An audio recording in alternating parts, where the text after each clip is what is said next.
Maulid Nabi itu bid'ah, haram hukumnya. Gue merayakan Maulid Nabi itu karena gue sayang sama Rasulullah. Gue bahagia atas kelahirannya. Emangnya lo yang gak seneng sama kelahiran Nabi? Lah emangnya sahabat Nabi itu gak sayang gitu sama Rasulullah? Terus kenapa mereka gak merayakan Maulid Nabi? Lo denger ini ya, Rasulullah pernah mengatakan, setiap bid'ah itu kesesatan, dan setiap kesesatan itu ada dalam neraka. Paham lo? Ahli bid'ah kayak lo mana paham kayak gitu? Lo tuh Wahabi, dasar ahli bid'ah lo. Wahabi lo. Lo kok diem aja sih, Ray? Bantu gue kasih paham sama si Wahabi ini. Lo juga temen gue, Ray. Kasih paham tuh sama ahli bidah nih. Aduh, malas gue ngomongnya. Malas kenapa? Ya karena kalian berdua berdebat makan nafsu dan merasa paling benar. Ingat, setan diusir karena dia merasa paling benar dan merasa paling sempurna dibanding Nabi Adam. Gimana biar kita paham? Turunin ego lo berdua dan menerima sudut pandang atau pendapat dari ulama lain. Mana ada ngaku umat Rasulullah, tapi memilih bertikai, saling menghina. Kan Rasulullah nyuruh kita, umatnya, jangan berdebat untuk mencari menang dan menjatuhkan orang lain. Sekarang, gue coba bahas ini secara ilmiah ya.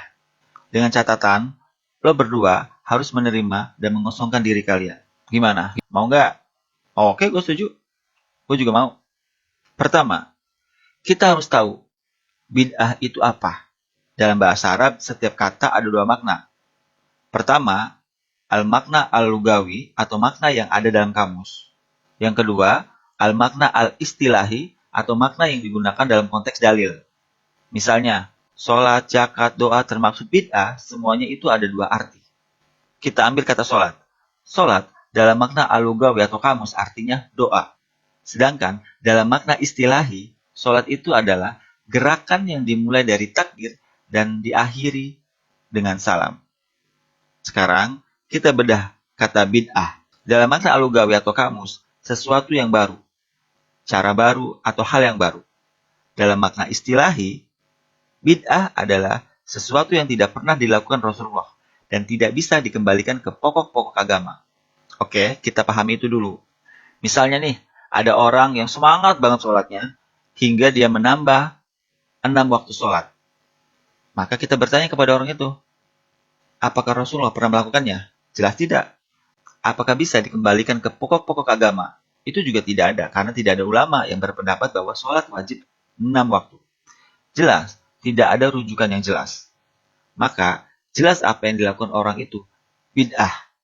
Maka, bid'ah seperti ini, sejalan apa yang dikatakan Rasulullah. Setiap bid'ah itu kesesatan, dan setiap kesesatan itu ada di dalam neraka. Karena, apa yang dilakukan itu tidak pernah dilakukan Rasulullah dan tidak bisa dikembalikan ke pokok-pokok agama. Ada kisah menarik.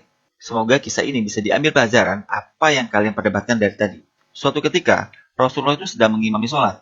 Salah satu sahabat yang bernama Rifa'ah tiba-tiba bersin dan mengatakan, Alhamdulillah, hamdan katsiran thayyiban mubarakan fi kama yuhibbu Rabbuna wa yardha.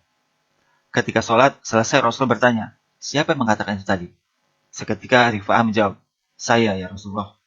Dan Rasul mengatakan kepada Rifa'ah, demi zat yang jiwaku di tangannya, sebanyak 30-an malaikat telah berebut untuk menentukan siapa di antara mereka yang akan mengangkat ucapan tersebut. Sahabat Nabi Rifa'ah mengatakan lebih panjang dibanding yang diajarkan Rasulullah, karena Rasulullah hanya mengajarkan ucapkan Alhamdulillah ketika bersin. Jelas, ini suatu hal yang baru, tapi Rasulullah justru memujinya dan tidak mengatakan bid'ah, karena ucapan ini bisa dikembalikan ke pokok-pokok agama. Tapi kan itu udah disetujui Rasulullah, dan bukan termasuk bid'ah, berarti udah termasuk ajaran agama. Pertanyaan gue sekarang, apakah para malaikat itu berebut mengangkat ucapan dari sahabat Nabi itu sebelum atau sesudah dapat persetujuan Nabi? Kan dari kisah hadis itu, sebelum dapat persetujuan Nabi, malaikat berebut mengangkat amalannya, dan setelah mengetahui, barulah Rasulullah memuji Rifa'ah. Ada juga kisah lain. Ketika itu Rasulullah bertanya kepada Bilal, ya Bilal, apa amalanmu sesungguhnya? Saya mendengar suara gerakan sandalmu di surga. Bilal menjawab, setiap kali saya hadas, atau setiap buang air kecil atau buang air besar, saya berwudu, dan setelah berwudu, saya sholat 2 rakaat. Padahal, waktu itu, Rasulullah belum mengajarkan hal tersebut, tapi Bilal sudah melakukannya. Tapi karena amalannya baik, dan Rasulullah mendengar suara gerakan sendal Bilal di surga, Rasulullah tidak melarangnya, walaupun Rasulullah tidak pernah mengajarkan hal demikian. dan amalannya diterima sebelum disetujui Rasulullah. Maka, sebagian ulama mengatakan ini bid'ah baik atau bid'ah hasanah. Lantas, bagaimana dengan Maulid Nabi? Kan jelas, tidak pernah ada di zaman Nabi, tidak pernah dilakukan para sahabat, tabi'in, tabi'it, at-tabi'in. Iya, itu benar, tapi apakah Nabi Muhammad SAW tidak pernah memperhatikan hari kelahirannya? Rasulullah pun pernah ditanya, kenapa puasa hari Senin? Dan Rasulullah pun menjawab, ini hari kelahiranku. Rasulullah merayakan hari kelahirannya bahkan setiap minggu, bukan setiap tahun, dengan berpuasa. Lagian, kalau dipikir-pikir, sebenarnya para sahabat tidak membutuhkan Maulid Nabi. Maulid Nabi kan isinya tentang mengingat kembali perjuangan Nabi Muhammad, baca syiar nabawiyah, hikmah-hikmah kisah Nabi Muhammad, nuansa kenabian masih ada pada zaman itu.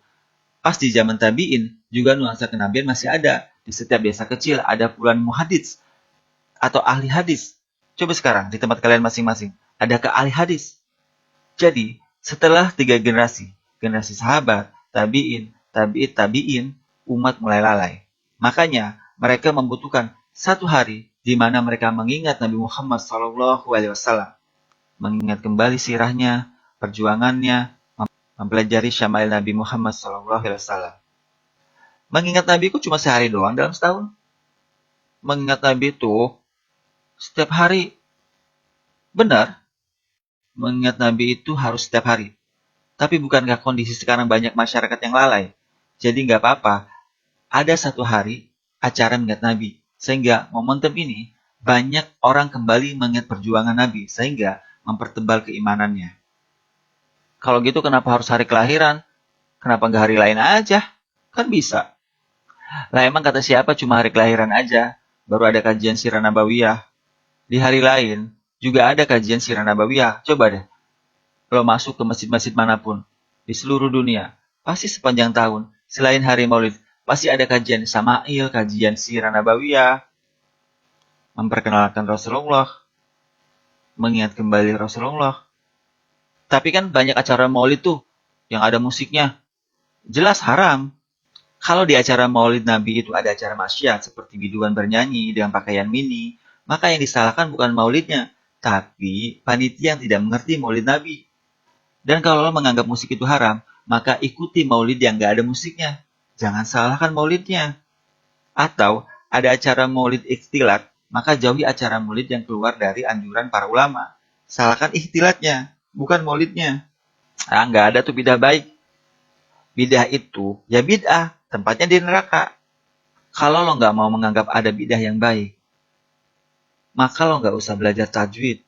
Karena di zaman Nabi juga nggak ada pelajaran tajwid. Jangan membaca mushaf lagi, karena di zaman Nabi juga tidak ada. Jangan membaca Al-Quran dengan harokat, karena zaman Nabi juga tidak ada. Jadi, perayaan Maulid Nabi itu boleh dilakukan asal mendekatkan diri kepada Allah dan Rasulnya. Jangan melakukan Maulid Nabi itu dengan joget-joget. Itu nggak sopan terhadap kelahiran Nabi Muhammad SAW. Jangan merayakan Maulid dengan ikhtilaf, bercampurnya laki-laki dan perempuan. Jelas Allah tidak ridho. Jika Maulid itu bikin lo tambah dekat sama Rasulullah, lebih sayang dengan Rasulullah, lebih mengetahui perjalanan hidup Rasulullah, maka silakan rayakan Maulid. Tapi jika kalian berbeda pendapat, ya silakan saja. Ini masalah fikih, masalah hilafiyah, boleh berbeda pendapat. Karena para ulama juga berbeda pendapat tentang hal ini. Tapi tetap saling menghargai, tidak saling mencaci, merendahkan, dan membenci kayak lo berdua. Kalau lo nggak ikut Maulid Nabi karena ingin menjaga sunnahnya, silakan tolak dengan sopan. Tidak membenci, merendahkan, mencaci maki. Emang Rasulullah senang gitu lihat lo menjaga sunnah Nabi dengan cara mencaci maki, merendahkan sesama muslim. Pastinya Rasulullah juga nggak senang kan? Mencaci, merendahkan itu bukan ajaran Rasulullah. Bahkan Allah berfirman, ucapkanlah kata yang baik kepada manusia. Gimana? Ngerti kan maksud gue?